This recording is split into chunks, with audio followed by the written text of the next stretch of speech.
इतिहास में एक ही इंसान था जिसने दुनिया जीतने का सपना देखा, लेकिन एक नदी और एक भारतीय राजा जिसने सिकंदर महान को भी सोचने पर मजबूर कर दिया। ये कहानी है बैटल ऑफ हाइडास्प की।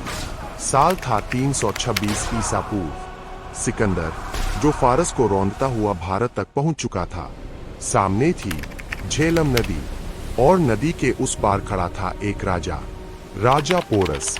न भागने वाला, न झुकने वाला। नदी उफान पर थी।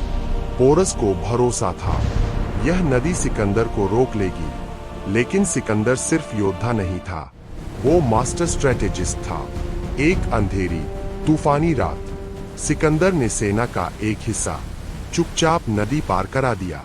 और फिर आया असली गेम चेंजर, युद्ध हाथी। यूनानी सैनिकों ने ऐसा कभी देखा ही नहीं था। घोड़े डर गए, फालैंक्स टूटने लगी। ये हाथी सिर्फ ताकत नहीं थे, ये मनोवैज्ञानिक हथियार थे। पोरस घायल था, थका हुआ था, लेकिन झुका नहीं। सिकंदर ने पूछा, तुम चाहते क्या हो?